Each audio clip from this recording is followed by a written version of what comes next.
Hello everyone, welcome to the my channel. आप सभी का आपके अपने यूट्यूब चैनल में तहे दिल से स्वागत है।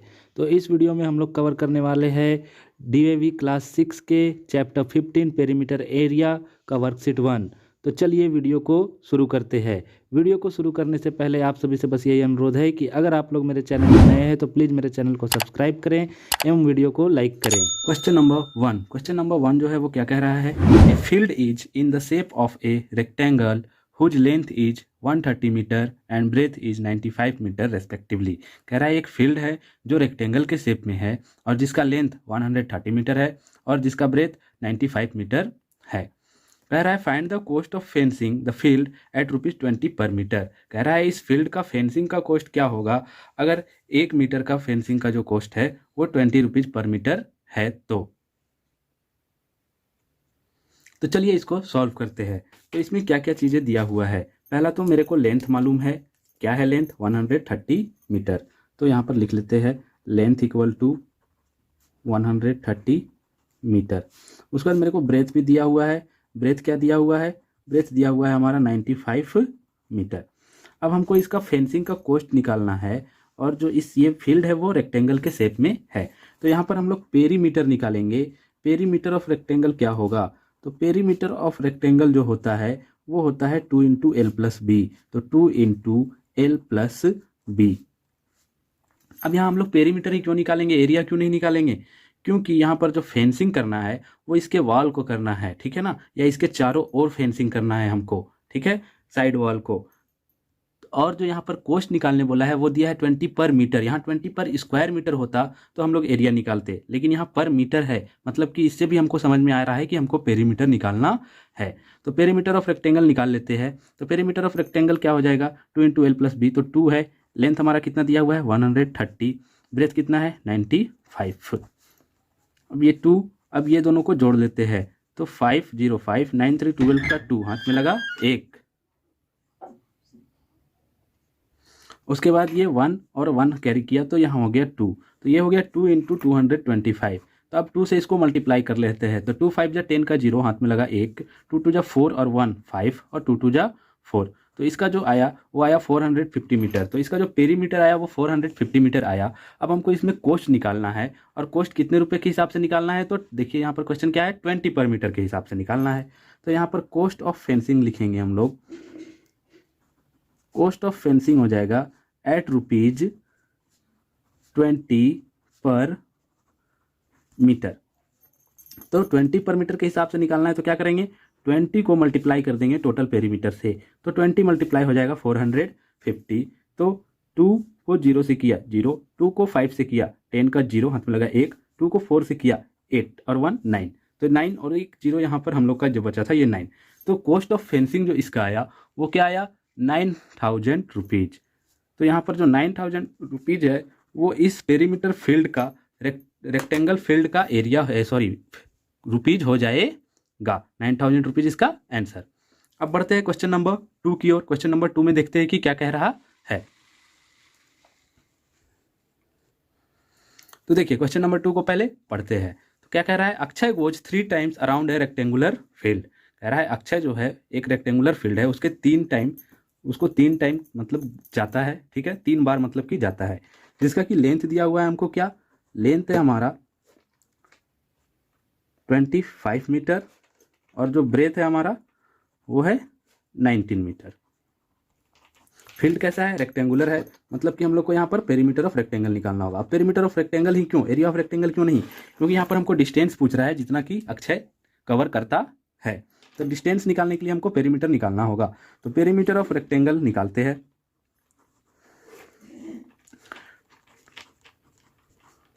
पेरीमीटर ऑफ रेक्टेंगल का फॉर्मूला लिख लिया। उसके बाद जो दिया हुआ है उसको अप्लाई करते हैं। लेंथ क्या है 25, ब्रेथ क्या है 19।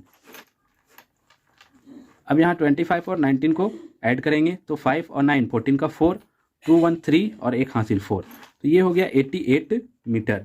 मतलब जो पेरीमीटर आया इस फील्ड का, रेक्टेंगुलर फील्ड का, वो आया 88 मीटर। तो ये एक बार का पेरीमीटर हुआ, लेकिन अक्षय इसको कितने बार के लिए जाता है, तो 3 बार के लिए। तो यहाँ पर लिखेंगे Akshay goes 3 times. If Akshay goes 3 times, तो जब इसलिए 3 टाइम्स हो जाएगा तो ये 3 से इसको क्या कर देंगे हम लोग, मल्टीप्लाई कर देंगे। तो 3 को 88 मीटर से मल्टीप्लाई करेंगे तो 3 8 जा 24 का 4 और 3 8 जा 24 और हाथ में कितना बचा 2 तो 26। तो ये 264 मीटर इसका हो जाएगा आंसर। मतलब कि 3 बार अगर उस फील्ड को अक्षय जाता है तो कितना डिस्टेंस कवर करेगा, जो टोटल डिस्टेंस कवर करेगा वो होगा 264 मीटर। अब बढ़ते हैं इसके नेक्स्ट क्वेश्चन, क्वेश्चन नंबर 3 की ओर। तो क्वेश्चन नंबर 3 जो है वो क्या कह रहा है, the length of one side of a square field is 25 metre. कह रहा है कि एक स्क्वायर फील्ड है और उसके एक साइड का जो लेंथ है वो 25 मीटर है। मतलब कि जो साइड है वो क्या है, 25 मीटर है। फिर कहता है find the cost of fencing at the rate of ₹18 पर मीटर। हम लोग को इसमें कॉस्ट ऑफ फेंसिंग निकालना है 18 पर मीटर के हिसाब से। अब यहाँ पर 18 पर मीटर है, मतलब कि हम लोगों को यहाँ पर पेरीमीटर निकालना होगा, यहाँ पर हम लोगों को एरिया नहीं निकालना है। तो चलिए पेरीमीटर निकालते हैं। तो पेरीमीटर ऑफ स्क्वायर हो जाएगा यहाँ पर, क्योंकि जो फील्ड है वो स्क्वायर है, इसीलिए पेरीमीटर ऑफ स्क्वायर। अब जो पेरीमीटर ऑफ स्क्वायर होता है वो होता है 4 इंटू साइड। अब यहाँ पर हमारा 4 है, साइड कितना दिया हुआ है 25 को 4 से मल्टीप्लाई करेंगे हो जाएगा 100। तो इसका जो पेरीमीटर आया वो 100 मीटर आया। अब हम लोगों का इसमें कॉस्ट ऑफ फेंसिंग निकालना है, तो कॉस्ट ऑफ फेंसिंग को भी चलिए निकाल लेते हैं। तो जो कॉस्ट ऑफ फेंसिंग है वो कैसे है, तो एट ₹18 पर मीटर, 18 पर मीटर के हिसाब से है। मतलब कि हमको इसमें 18 को मल्टीप्लाई करना होगा टोटल पेरीमीटर से, तो टोटल पेरीमीटर 100। तो 18 को 100 से मल्टीप्लाई करेंगे क्या आएगा 1800। 18 को 100 से मल्टीप्लाई किया क्या आएगा 1800। तो इसका जो कॉस्ट हो गया वो हो गया 1800 रुपीज। ये हो गया इसका आंसर। कह रहा है राजू है जो कि रन कर रहा है, मतलब दौड़ रहा है, एक रेक्टेंगुलर गार्डन है जिसका लेंथ 30 मीटर है और ब्रेथ 15 मीटर है। उसके बाद कहता है मन्नू रैन अराउंड ए स्क्वायर फील्ड, और मन्नू जो है वो एक स्क्वायर फील्ड के चारों ओर दौड़ रहा है जिसका साइड 35 मीटर है। फिर कहता है who cover more distance and by how much. अब यहाँ देखिए क्वेश्चन में क्या निकालने बोला मेरे को, मोर डिस्टेंस पूछ रहा है, किसने कितना ज़्यादा दूरी तय किया। तो जब दूरी निकालना है तो हम लोग इसको पेरीमीटर से सॉल्व करेंगे, ठीक है। तो पेरीमीटर निकालना होगा, तो पेरीमीटर हम लोग को यहाँ अलग अलग निकालना है। एक राजू का निकालेंगे जो कि रेक्टेंगुलर गार्डन है, और फिर मन्नू का निकालेंगे जो कि स्क्वायर अराउंड है, ठीक है। तो यहाँ से पहले लिख देते हैं हम लोग यहाँ पर राजू। तो राजू का जब निकाल रहे हैं तो राजू का जो लेंथ है वो दिया हुआ है 30 मीटर और जो ब्रेथ दिया हुआ है वो दिया है 15 मीटर। मतलब इसका हम लोग पेरीमीटर ऑफ रेक्टेंगल निकालेंगे, ठीक है। तो पेरीमीटर ऑफ रेक्टेंगल लिख लिया, उसका फॉर्मूला जो होता है वो भी लिख लिया। अब 2 लिखते हैं, एल कितना दिया हुआ है 30, ब्रेथ कितना दिया हुआ है 15।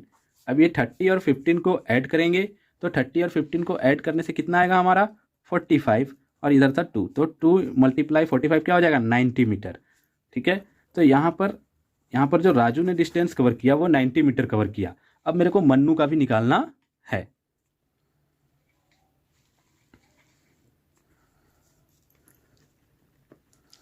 अब देखिए मन्नू का, तो मन्नू का जो लेंथ है वो मन्नू कितना स्क्वायर फील्ड है तो उसका साइड दिया हुआ है, तो मन्नू का साइड कितना दिया हुआ है 35 मीटर। अब पेरीमीटर ऑफ स्क्वायर क्या होता है, पेरीमीटर ऑफ जो स्क्वायर होता है वो होता है 4 into side. Perimeter of square क्या होता है 4 इंटू साइड। तो यहाँ पर 4 को मल्टीप्लाई करेंगे हम लोग, साइड कितना है 35, तो 4 5 जा 20 का 0, 4 5 जा 20 का 0, हाथ में लगा 2, 4 से जा 12 और 2 14, ये आया 140 मीटर। तो यहाँ पर देखिए राजू जो है वो 90 मीटर डिस्टेंस कवर कर रहा है, मनु जो है वो 140 मीटर डिस्टेंस कवर कर रहा है। तो दोनों में से किसने ज़्यादा डिस्टेंस कवर किया, तो यहाँ से तो हम क्वेश्चन से जब हमने सॉल्व किया तो क्या पता चल रहा है कि जो मन्नू है उसने ज़्यादा डिस्टेंस कवर किया। तो यहाँ लिख देते हैं हम लोग मन्नू कवर्ड मोर डिस्टेंस। अब इस क्वेश्चन में हमसे एक और चीज़ पूछा है बाई हाउ मच। तो जब बाई हाउ मच निकालना होगा तो हमको ये 140 में से 90 को माइनस करेंगे तो आएगा 50 मीटर। तो कितना, तो 50 मीटर ज़्यादा जो है वो मन्नू ने डिस्टेंस कवर किया, ठीक है। अब बढ़ते हैं इसके नेक्स्ट क्वेश्चन, क्वेश्चन नंबर 5 की ओर। तो चलिए अब सॉल्व करते हैं इसके क्वेश्चन नंबर 5 को। तो क्वेश्चन नंबर 5 को पहले पढ़ते हैं, क्या कह रहा है Vineet wants to polish the floor of a room which is 140 centimetre long and 120 centimetre wide. कह रहा है विनीत जो है वो एक रूम के फ्लोर को पॉलिश करना चाहता है जिसकी लंबाई 140 सेंटीमीटर है और जिसकी चौड़ाई 120 सेंटीमीटर है। फिर कहता है the charges for polishing the floor is ₹52 पर स्क्वायर मीटर। कह रहा है जो फ्लोर को पॉलिश करने का जो चार्ज है वो 52 पर स्क्वायर मीटर है। अब देखिए यहाँ पर जो पर स्क्वायर लिखा हुआ है, इससे हम लोगों को समझना है कि यहाँ पर जो हम लोग इसको सॉल्व करेंगे वो इसके एरिया को निकाल के सॉल्व करेंगे, क्योंकि यहाँ पर स्क्वायर मीटर है और जो स्क्वायर है वो एरिया का यूनिट होता है। अब आगे देखिए क्या करा है, what will be the cost of polishing the floor of the room. तो 52 पर स्क्वायर मीटर के हिसाब से जब वो फ्लोर को पॉलिश करवाएगा तो उसको पूरा कितना पैसा खर्चा होगा, कितना पैसा लगेगा। तो चलिए इसको सॉल्व करते हैं। तो यहाँ पर सबसे पहले लेंथ दिया हुआ है, लेंथ क्या दिया हुआ है 140 सेंटीमीटर। ब्रेथ दिया हुआ है, ब्रेथ क्या दिया हुआ है 120 सेंटीमीटर। अब हम लोगों को इसमें निकालना क्या है, मैं क्या बतलाया, पर स्क्वायर मीटर है मतलब कि एरिया। तो एरिया किसका निकालेंगे, एरिया ऑफ रूम। अब रूम है तो रूम हमारा कैसा है, रेक्टेंगुलर है, तो L इंटू बी। रेक्टेंगुलर कैसे है, क्योंकि इसमें लेंथ और ब्रेथ दिया हुआ है। अगर स्क्वायर रहता तो इसमें तो लेंथ ब्रेथ देता नहीं, इसमें तो साइड देता हमारा, ठीक है, या कि कोई एक साइड का लेंथ देता। तो L इंटू बी, तो L है हमारा 140 सेंटीमीटर, बी है हमारा 120 सेंटीमीटर। अब ये दोनों को मल्टीप्लाई करते हैं तो 1 0 1 0, तो 2 0 है तो पहले तो यहाँ पर 2 0 लिख लिया, ठीक है। अब यहाँ बचा 12, यहाँ बचा 14, तो 12 4 जा कितना होगा 48, 12 4 जा 48, तो 48 का क्या लिखेंगे 8, हाथ में हमारा कितना बचा 4, फिर 12 1 जा 12 और 4 16, तो ये हो गया 16,800 सेंटीमीटर स्क्वायर। ये इसका क्या आया एरिया, ये इसका क्या आया एरिया। अब हमको इसमें कॉस्ट ऑफ पॉलिश निकालना है। तो cost of polishing, cost of polishing, अब पॉलिशिंग का कॉस्ट क्या है एट रुपीज 52 पर स्क्वायर मीटर, पर स्क्वायर मीटर। तो अब यहाँ पर देखिए, यहाँ पर स्क्वायर मीटर है और हमारा जो ये आया है ये सेंटीमीटर स्क्वायर है, तो हम लोगों को इसको पहले मीटर में कन्वर्ट करना होगा। तो चलिए पहले ये जो एरिया आया है इसको हम लोग मीटर में कन्वर्ट करते हैं। तो इस एरिया को जब हम लोग मीटर में कन्वर्ट करेंगे तो ये हो जाएगा हमारा 1.68 मीटर स्क्वायर, ठीक है। तो अब ये 1.68 मीटर स्क्वायर आया, तो 52 को हम लोग इससे 1.68 से गुना कर देंगे। तो अब 52 को 1.868 से गुना करेंगे तो क्या आएगा, तो हमारा जो आएगा वो आएगा 87.36 रुपीज। ये हो जाएगा हमारा आंसर, ठीक है। अब बढ़ते हैं क्वेश्चन नंबर 6 की ओर। क्वेश्चन नंबर 6 क्या है देखते हैं। कह रहा है a carpet is 6 metre long and 4.5 metre wide, find the area of the carpet. यहाँ तो डायरेक्टली लिखा हुआ है कि कारपेट का एरिया निकालिए, उसके बाद लिखा हुआ है also find the cost of the carpet if it cost ₹45 पर स्क्वायर मीटर। तो जो एल है मतलब कि जो लेंथ है वो 6 मीटर है, जो बी है मतलब कि जो ब्रेथ है वो 4.5 मीटर है। तो एरिया निकालना है। अब एरिया ऑफ कारपेट, तो एरिया ऑफ जो कारपेट होगा वो क्या हो जाएगा एल इंटू बी, क्योंकि कारपेट जो है वो रेक्टेंगुलर है। तो यहाँ है 6 इंटू 4.5, तो 6 5 जा 30 का 0 हाथ में लगा 3, 6 4 जा 23 और 3 27, तो ये एक है जहाँ, तो 27.0। तो ये हो गया हमारा यहाँ पर जो आया वो आया 27 मीटर स्क्वायर। अब ये 27 मीटर स्क्वायर आया। अब इस 27 मीटर स्क्वायर का हमको जो ये आया एरिया, अब इसका हमको कॉस्ट भी निकालना है कारपेट का। तो कॉस्ट ऑफ कारपेट एट ₹45 पर स्क्वायर मीटर। तो 45 से 27 को मल्टीप्लाई कर देंगे। तो 45 से 27 को मल्टीप्लाई करेंगे तो क्या आएगा, चलिए यहाँ मल्टीप्लाई करके भी देख लेते हैं। 7 5 जा 35 का 5 हाथ में लगा 3, 7 4 जा 28 और 3 31, 2 5 जा 10 का 0 हाथ में लगा 1, 2 4 जा 8 और 1 9, 5 1 9 3 12, ये आया 1215। मतलब कि ये हो गया हमारा 1215 रुपीज। कॉस्ट ऑफ कारपेट क्या हो गया हमारा 1215 रुपीज। चलिए अब क्वेश्चन नंबर 7। क्वेश्चन नंबर 7 क्या कह रहा है, a square park if one side of the park is 4.2 metre. एक स्क्वायर पार्क है और अगर उस स्क्वायर पार्क का एक साइड 4.2 मीटर है तो find the area to be watered. मतलब इस स्क्वायर पार्क में हमको पूरा पानी पटाना है। पार्क है तो फूल पौधे लगे हुए होंगे, उसमें पानी पटाना है, तो उसका जो पानी पटाने का जो एरिया है उसको निकालना है।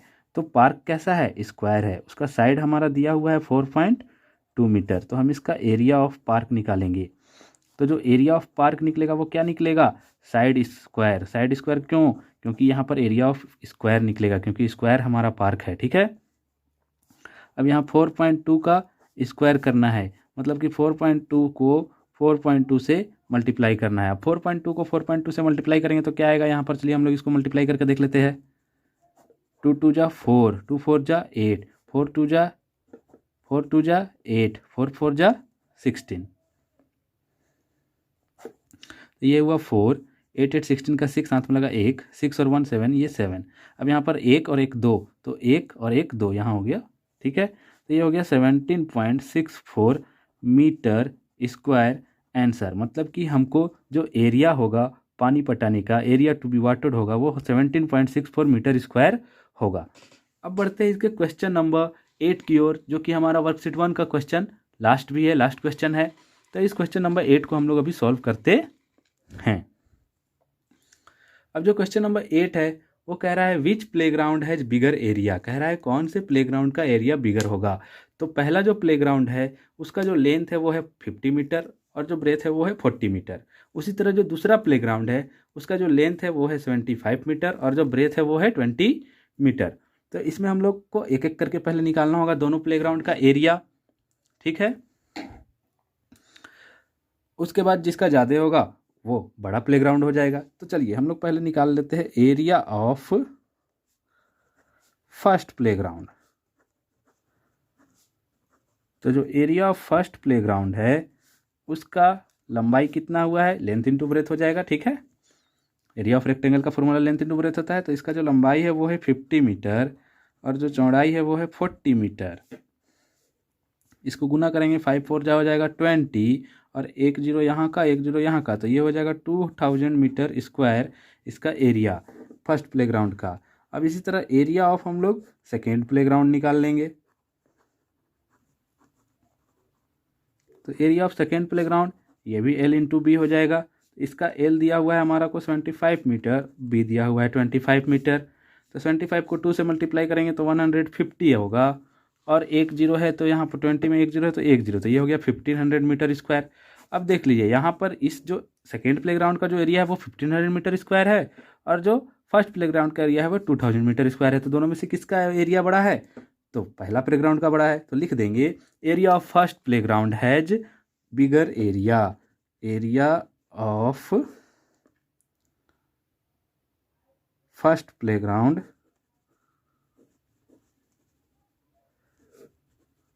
हैज बिगर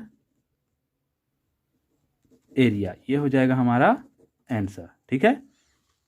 तो यहाँ पर हमारा वर्कशीट 1 समाप्त हुआ। अब नेक्स्ट हम लोग मिलते हैं वर्कशीट 2 की वीडियो में, ठीक है। 2 को सॉल्व करेंगे उसमें। बस आखिरी में आप लोगों से यही निवेदन है कि अगर आप लोगों को यह वीडियो अच्छा लगा तो प्लीज़ मेरे चैनल को सब्सक्राइब करें एवं वीडियो को दोस्तों एवं रिलेटिव के साथ शेयर करें, जिससे कि उनका भी इससे कुछ बेनिफिट हो सके। तो चलिए मिलते हैं हम लोग नेक्स्ट वीडियो।